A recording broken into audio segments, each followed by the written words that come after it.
দীর্ঘ অপেক্ষা, অনিশ্চয়তা আর নানা প্রশ্নের পর অবশেষে পে স্কেল বাস্তবায়ন নিয়ে এলো বহুল প্রতীক্ষিত সুখবর। লাখো সরকারি কর্মচারীর মনে আজ নতুন করে আশার আলো জ্বালিয়েছে অন্তর্বর্তী সরকারের অর্থ উপদেষ্টা ডক্টর সালেউদ্দিন আহমেদ। নির্বাচনের আগেই কি সত্যি নতুন পে স্কেল কার্যকর হতে যাচ্ছে, নাকি এটি আরও প্রতিশ্রুতির তালিকায় যুক্ত হবে? অর্থ উপদেষ্টার বক্তব্যে ঠিক কী ইঙ্গিত মিলছে সরকারি কর্মচারীদের ভবিষ্যৎ নিয়ে?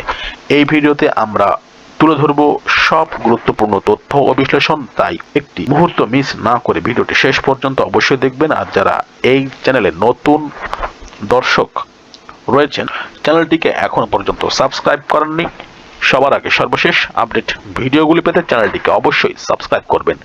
নির্বাচনের পূর্বেই অর্থ উপদেষ্টা সরকারি কর্মচারীদের জন্য একটি সুখবর দিয়ে গেলেন। কি সেই সুখবর? বিস্তারিত দেখতে অবশ্যই ভিডিওটি শেষ পর্যন্ত দেখবেন এবং চ্যানেলটিকে সাবস্ক্রাইব করবেন। চলুন কথা না বাড়িয়ে শুরু করা যাক। বিস্তারিত খবরে যাওয়ার পূর্বে আমরা প্রথমে যে নিউজটি একটু পড়ে নিতে চাই, সেটি হচ্ছে নিউজ24 এর একটি অনলাইন পোর্টাল নিউজ।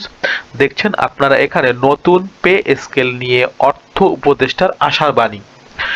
নতুন পে স্কেল নিয়ে অর্থ উপদেষ্টার কি সেই আশার বাণী, কিভাবে এই নতুন পে স্কেল কার্যকর হবে সেটি আমরা একটু দেখে নেব। এবং যদিও নির্বাচনের পূর্বে আর পে স্কেল কার্যকর হওয়ার তেমন কোনো সম্ভাবনা আমরা দেখছি না, তবে বর্তমান অন্তর্বর্তী সরকার সেটি কিভাবে কার্যকর করার জন্য পদক্ষেপ নিচ্ছে সে বিষয়ে অর্থ উপদেষ্টা জানিয়েছেন। আপনারা দেখতে পাচ্ছেন নবম পে স্কেল এখনো ঝুলেই আছে। সরকারি কর্মকর্তা কর্মচারীদের নতুন বেতন কাঠামোর জন্য দীর্ঘ 1 দশক পরে যে পে কমিশন করা হয়েছিল, সংশ্লিষ্ট সবার সঙ্গে দফায় দফায় আলাপ আলোচনার পর গত 21 জানুয়ারি প্রতিবেদন জমা দেয় পে কমিশন।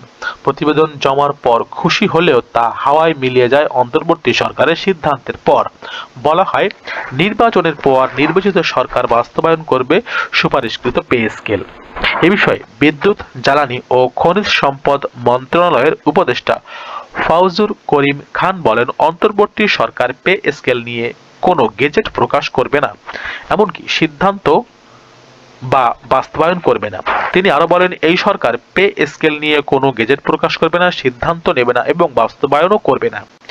এর মধ্যেই অর্থ উপদেষ্টা সালেউদ্দিন আহমেদ সবশেষ সচিবালয়ে ক্রয় সংক্রান্ত উপদেষ্টা পরিষদের বৈঠকে শেষে জানিয়েছেন, পে স্কেলের জন্য অর্থের যোগান করে দিয়ে গেছে এই সরকার।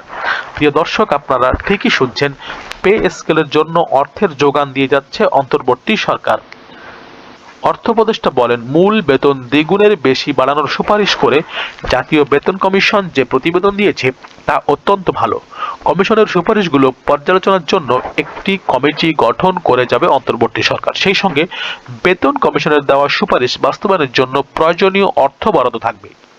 তবে অন্তর্বর্তী সরকার পে স্কেল বাস্তবায়ন করবে কিনা এমন শঙ্কা থাকে। এই বিষয়ে জানতে চাইলে উপদেষ্টা বলেন, টাকা পয়সা দিয়ে যাব, তারপর সুপারিশ করে যাব, আশা করি এটি সফলভাবে বাস্তবায়িত হবে। সরকার কেন এখনই বেতন কমিশন সুপারিশ অনুযায়ী প্রজ্ঞাপন জারি করছে না, এ প্রশ্নের জবাবে অর্থ উপদেষ্টা বলেন, গেজেট করা কি সোজা? গেজেট করতে হলে স্পষ্ট করে বলতে হয় কোনটা কত দেওয়া হবে। মোট কথা, আমরা এই সুপারিশগুলো বাস্তবায়নের জন্য একটি কমিটি করে দিয়ে যাচ্ছি। প্রিয় দর্শক, ভিডিওটির এ পর্যায়ে বলতে চাই, যারা এখনো পর্যন্ত চ্যানেলটিকে সাবস্ক্রাইব করেননি, আশা করব চ্যানেলটিকে সাবস্ক্রাইব করে আমাদের সঙ্গে থাকবেন। আপনারা এখানে দেখতে পেলেন পে স্কেল সম্পর্কে অর্থ উপদেষ্টার স্পষ্ট বক্তব্য। তারা অর্থ বরাদ্দ দিয়ে যাচ্ছে, পে স্কেল বাস্তবায়নের জন্য একটি কমিটি গঠন করে দিয়ে যাচ্ছে, নির্বাচন পরবর্তী সরকার এসে সেটি কার্যকর করবে। সম্পূর্ণ ভিডিওটি যারা দেখছেন সবাইকে আন্তরিকভাবে ধন্যবাদ জানাচ্ছি। পে স্কেল সংক্রান্ত, বেতন বৃদ্ধি সংক্রান্ত সর্বশেষ আপডেট ভিডিওগুলি পেতে আমাদের চ্যানেলটিকে সাবস্ক্রাইব করুন, আমাদের সঙ্গে থাকুন।